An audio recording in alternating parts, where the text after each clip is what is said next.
Default text knew the law, but Power had other plans. It was a quiet night. The road was nearly empty, just a long highway stretching into the darkness. Streetlights flickered as Veronica Caldwell drove steadily in her sleek black car. She had been on the road for an hour, still thinking about the top-secret meeting she had just left. As the newly appointed FBI director, she was used to long hours. But what she wasn't used to was trouble on a deserted road. Then it happened. Red and blue lights flashed behind her. Her grip tightened on the steering wheel. She glanced at the speedometer, exactly 65 miles per hour.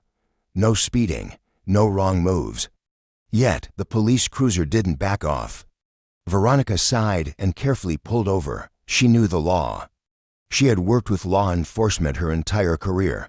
This should be just a routine check, or so she thought. A dangerous encounter begins. The officer took his time, too much time. Something felt wrong when he finally stepped out. She didn't recognize him. That wasn't surprising. She didn't know every street cop in the state. But his posture was off, stiff, aggressive. His left hand hovered near his gun.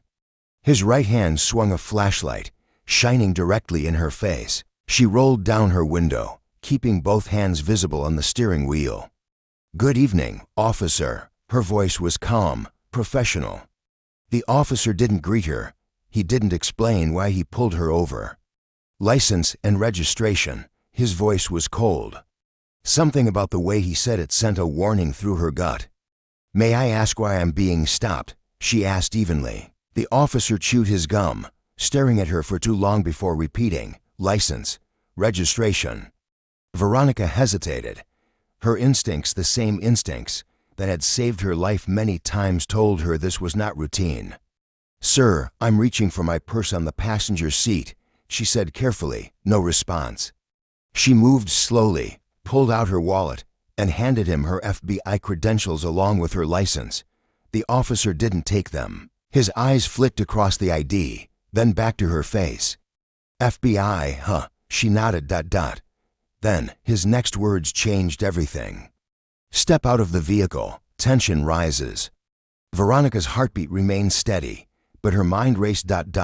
"Excuse me?" The officer took a half step back, his right hand now hovering near his gun. "I said, step out." Her breath was slow and controlled, but she knew this was no longer just a traffic stop.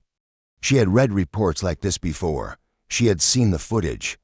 She had investigated cases like this, but now she was the one in the report. She had two options: comply and risk whatever he had planned, or refuse and risk escalation. Before she could decide, the officer grabbed the door handle. That's when she knew this wasn't about the law. This was about power. And she was not going down without a fight. Things take a dark turn.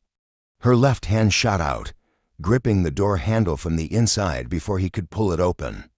"Step back, officer. You are out of protocol." His grip tightened. "I said, step out." His voice was sharp, controlling. Veronica had dealt with men like him before.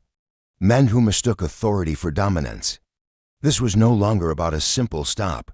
This was about control.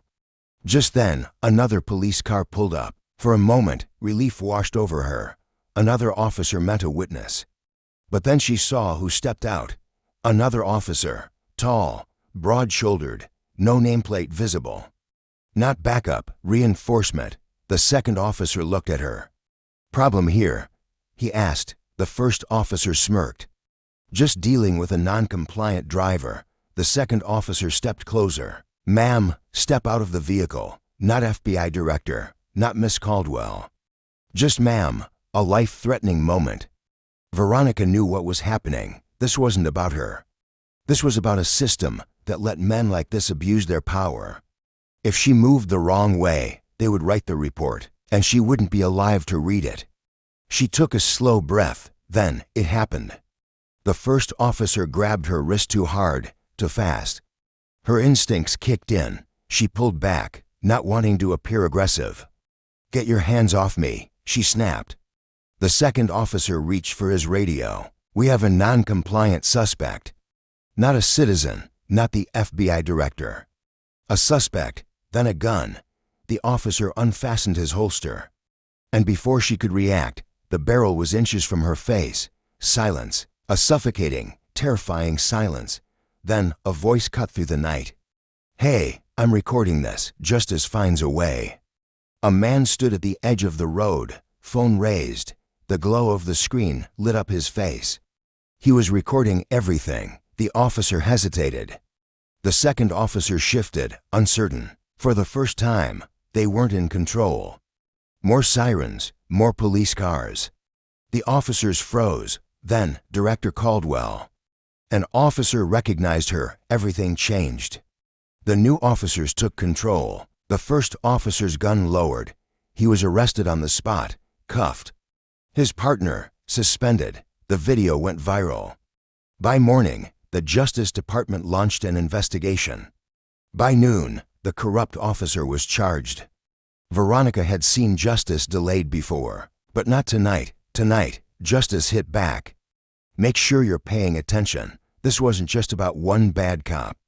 This was about a system that lets them exist. If this story moved you, share it. Speak up, never stay silent. And before you go, subscribe to our channel and press the bell icon. Because stories like this need to be heard.